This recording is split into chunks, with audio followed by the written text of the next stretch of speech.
Hi, everyone. Judge Andrew Napolitano here with Judging Freedom. Today is Tuesday, July 19, 2022. It's about 2 o'clock in the afternoon here on the East Coast of the United States. I welcome back my favorite military consultant, Colonel Douglas Macgregor, whose lifetime experience in the military is spectacular, as well as his knowledge of history and his knowledge of the military and the intelligence communities as they operate today. Those of you who have seen Colonel Macgregor know that he's a warrior for peace, not a warrior for war. Colonel, it's always a pleasure, sir. Welcome back to Judging Freedom.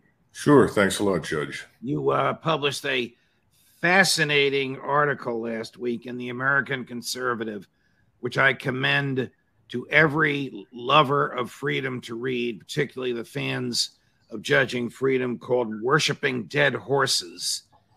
Can you tell us what it's about? It's not really about horses, but it's about worshiping things that are gone. Right. Well, the principal dead horse at the top of the menu is NATO, which continues to be treated as this sacrosanct holy relic. And frankly speaking, internally, it's in complete disarray. It's falling apart. And Americans, I think, sense it, and it's falling apart for all the obvious reasons. You've got economic problems in Europe compounded by all the sanctions imposed on Russia. And while our sanctions have no doubt had some impact, let's be frank, the blowback from the sanctions we've imposed on our European allies has been horrific. And now the Russians have simply announced that they will stop exporting any oil or gas to Germany until further notice. I think that's going to hit a lot of other Europeans. There are problems inside NATO. The Italians were trying to help the Germans with oil and gas, and they too are in a difficult position. And as a result, Draghi has been under severe criticism and is probably going to be forced out. Macron is always been on thin ice, and I think more so now than ever. The problem is that the European peoples are suffering. They're overwhelmed with the immigration problem. We've got 900,000 more Ukrainians pouring in on top of millions of Muslims. Criminality is out of control, and it's not being reported in the press, but the people that live there know what's happening. And there's a sense that why Russia? If you're an Italian or a German and you look at Russia, you say, well, wait a minute. I don't see Russia as evil incarnate, and it doesn't pose a threat to me. And of course, they're right.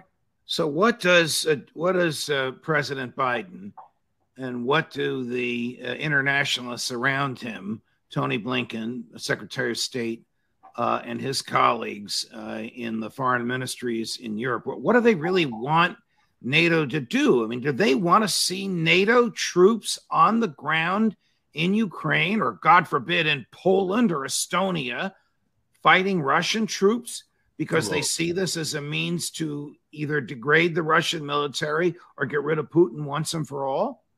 Well, very quick answer on the first one.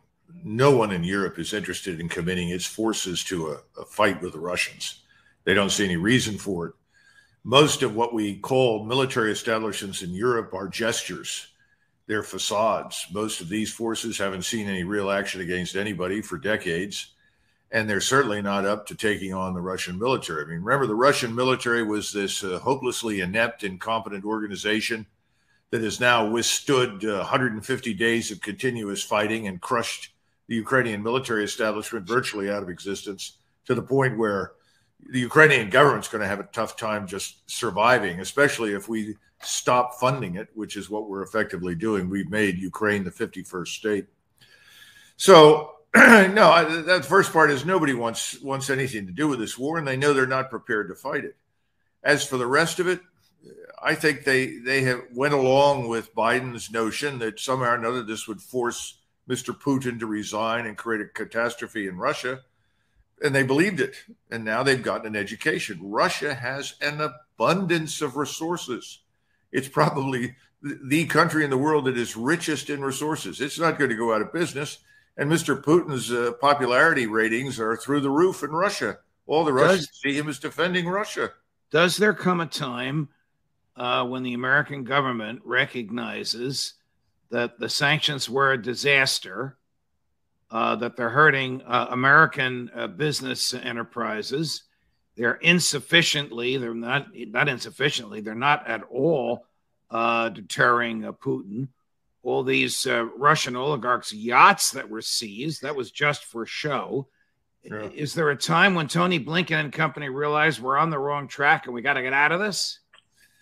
I think privately they recognize that they are very much on the wrong track. I think they are taking alarmist phone calls from everywhere, from Stockholm to Berlin to Rome, Paris, Madrid. So I think they know that. The problem is they have no plan B. There was never any serious thought given to this whole process. In other words, what was the objective to begin with? No one had a stated objective except to build up the Ukrainian military to not only present a threat to Russia, but to potentially recapture Crimea and harm the Russian military. Well, this is fanciful nonsense that never made any sense. So there is no plan B. So I think they're going to do what you would expect these ideologues to do, which is double down on what they're already doing and then hope against hope that they can outlast this. And I'm not sure that they can. I mean, my recommendation, frankly, is send Nancy Pelosi to Kiev and let her sort it out and just leave her there until it's fixed. She's threatening to go to all places, to Taiwan. And of course, Beijing is not very happy about that. And they're threatening some severe response to that. We'll talk about Nancy later. Tell me about the actual war. I mean, you don't see it on television anymore. You don't even see it on the front pages of the New York Times. So a couple of questions. Are the Ukrainians holding any ground? Have they won back any ground from the Russians? No. Have they actually used American military hardware to attack Russian hardware that is already inside Ukraine? So they're part of Ukraine is bombing another part of Ukraine. And where does Zelensky stand in his stability as the head of the Ukrainian government? Well, as you know, Zelensky now fired Bakhanov and several other people that were in charge of the security services. Very senior people. Yeah, it looks like, the last days of Pompeii. The volcano has erupted, and now he's looking for people to blame for the lava flows that are pouring through the streets. So I think that's part of the problem. I don't think Zelensky is really in charge of a great deal anymore. He's got a force out there. The nationalists are trying to control what's left of it. They're rounding up deserters and either shooting them or forcing them back into action. But the truth is the Ukrainian forces are defeated. They can't regain what's lost. Most of the Russian army has been withdrawn, Judge. I'm talking about the combat force. They have been resting and refitting for the last few weeks. And the fighting in Donbass, which was always the critical portion of this operation, because that's where the Ukrainian forces were located, has been done by Chechen forces, separatist forces that have taken heavy casualties, and mercenaries. Those are the ones backed by massive Russian artillery, regular army artillery, but the regular army combat force that we saw at the beginning, that's been resting and refitting. And I think they're preparing for a massive offensive to finish off this war once and for all. And again, Putin is not interested in crossing the Dnieper River and going into Western Ukraine. But I think he will roll up to the Dnieper to a certain point, and then I think he still wants to gain control of Kharkov and Odessa. All right, but as you point out in your piece, Worshipping Dead Horses, Putin cannot tolerate a free and independent Ukraine, much less a Ukraine that's a member of NATO, because that's a permanent 24/7 threat to Moscow. Am I right? Well, have I grasped properly what you wrote in this piece? Well, not completely. I mean, it can be free and independent as far as he's concerned. It cannot be a puppet of the West. It can't be a platform for attack against him. Or if it's a member of NATO, he views it as a puppet for the West. Absolutely. Absolutely. In fact, privately, he's told many people he doesn't care if Ukraine's part of the European Union, could care less. His concern from the very beginning was this massive NATO-trained and equipped army funded largely by us. That's no longer in the picture. But what I'm concerned about, what many Europeans privately are concerned about, I know Berlin is very much so. And remember, Berlin is still the elephant in the room economically. And right next to Berlin is a somewhat smaller elephant called Italy. Both of these states are concerned that what will happen is that we will go back into Ukraine in a subversive way and try to continue to use the Ukrainian people and the rump Ukrainian state as an opportunity to attack and threaten Russia. That's what he doesn't want. And that's what Berlin and Rome don't want. No European wants that. That means literally in our lifetimes, perpetual war, to the point where finally Putin decides, I don't want to go there. I don't want a border with NATO. Remember, that's one of the things he doesn't want. He doesn't want a border with NATO. He's already got a small one way up north in Estonia. He doesn't want it. So if he can't live with the situation because we make it impossible, well, then, you're forcing his hand again. I think it's time for this to end, and I think the Russians are going to try to do that over the next 30 days. What are U.S. intelligence, senior members of the intelligence community advising the president? If you know, are they telling him what they think he wants to hear? Or are they telling him what you've just described, that this is a lost cause, it's over with, you better get the hell out and get out now? Judge, the thing for all of your viewers to keep in mind is that presidents always get the intelligence they want. Even if it's not truthful. Yes, yeah, absolutely. Because we've lost our sense of proportionality. If you think that you are invulnerable, invincible, and more powerful than everyone else, then you think you can afford to ignore things like the truth when it suits you. This has gotten us into a lot of trouble now, I think, with Russia, because Russia is not Iraq. Russia is not Afghanistan. It's not Libya.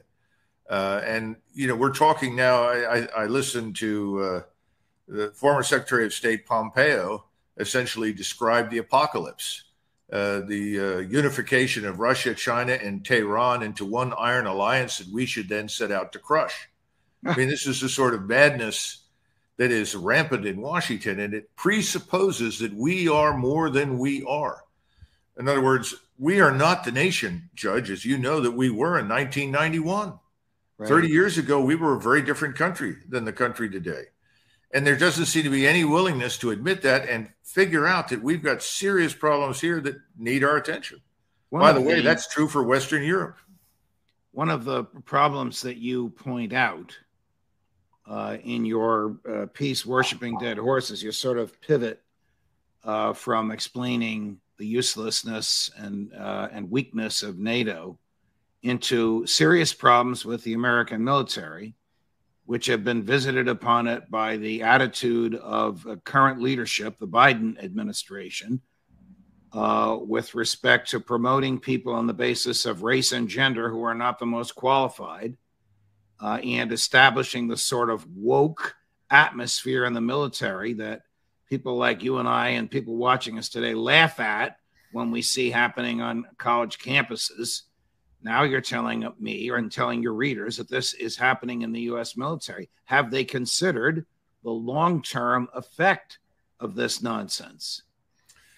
Yes. Unfortunately, I think they have, and I don't think they understand just how debilitating it is.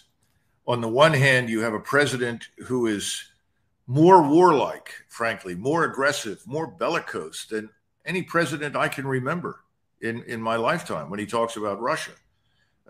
Not China, but Russia. Right. It's unbelievable. George W. was bellicose, but not with respect to Russia. Never. Absolutely not. And the key thing here is that while we have all this bellicosity on one side, we're systematically devastating the armed forces on the other side. To tell us how the armed forces are being systematically devastated. Well, imagine American armed forces. Imagine you have a group of soldiers, sailors, airmen, and Marines, doesn't matter, but I would think certainly soldiers and Marines, and you announce that the commander has been removed and you have a new commander.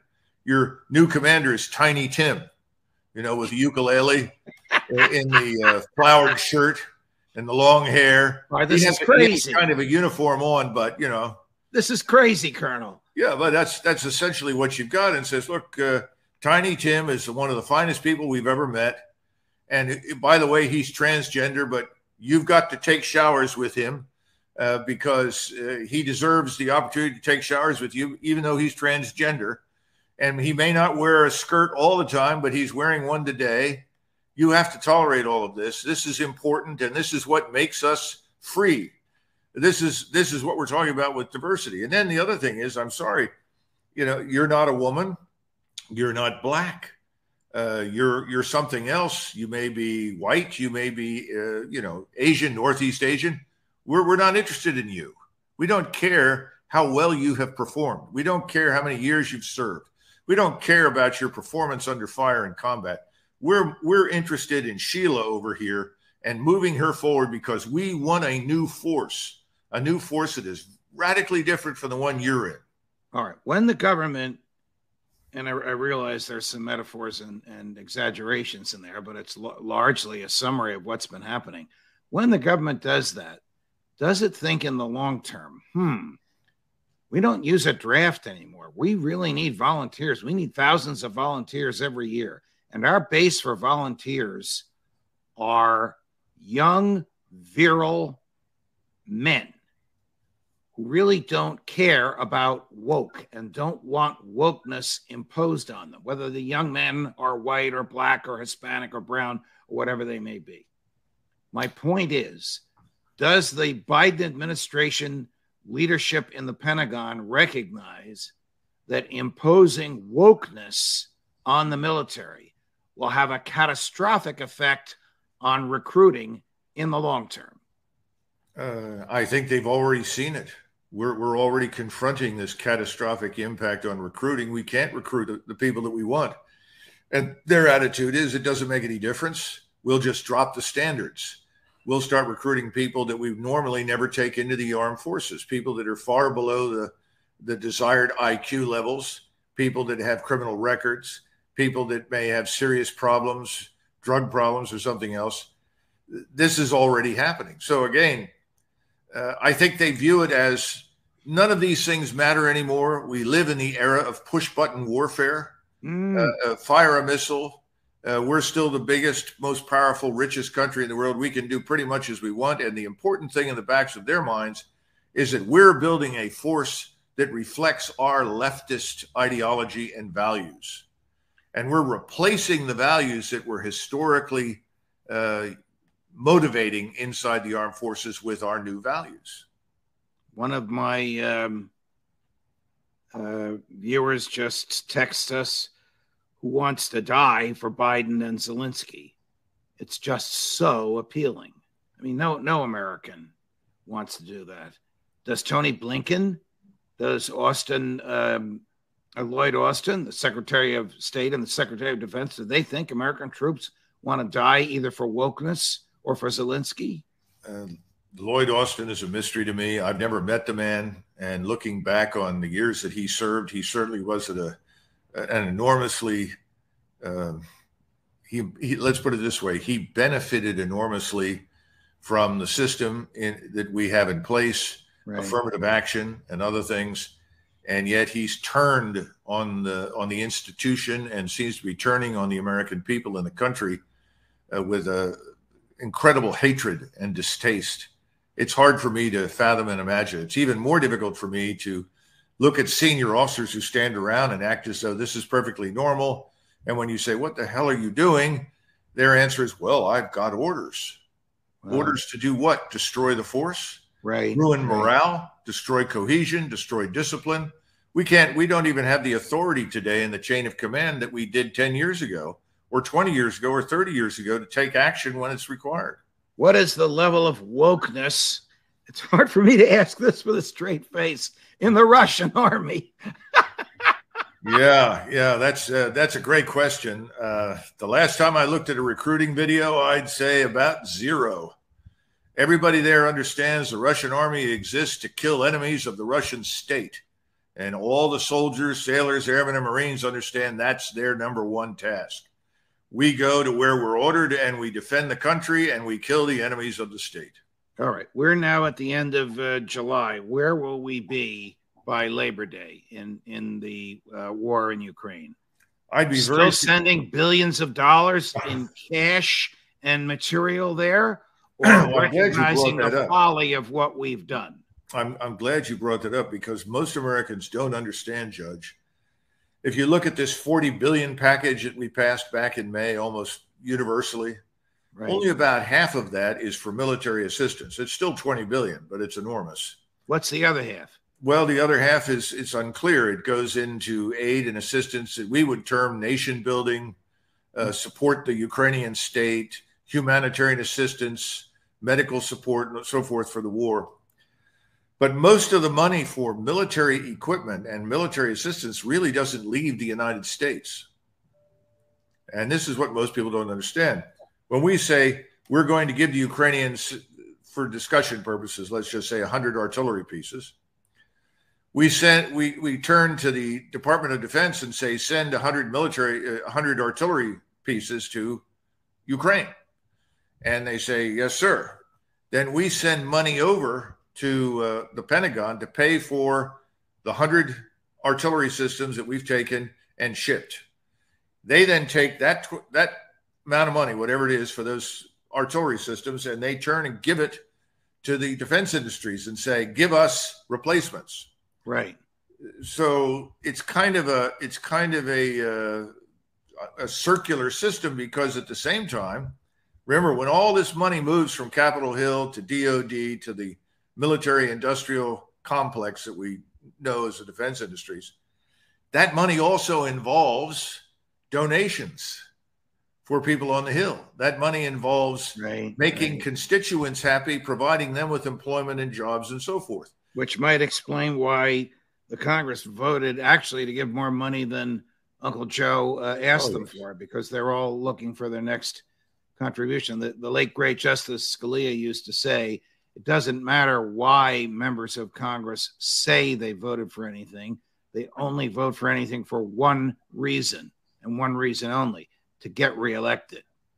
Yeah, and that involves a lot of money. The equipment that's on its way there, or that's there, this is not brand new, just built in North Carolina stuff, is it? Is this stuff that's been surplus, sitting in Warsaw or in a warehouse somewhere outside of Warsaw? It's a mix. You know, some old things have been sent, but a lot of this is relatively new equipment. Remember, we're also depleting our ammunition stocks. So you've got to replace those ammunition stocks. When you talk about missiles, we've been saying the Russians are going to run out of missiles. Miracle of miracles, they've never run out. But that's because, for instance, if you shoot at an incoming ballistic missile, you have a Patriot missile battery, you're shooting 2 missiles for every one that is shot at you. Right.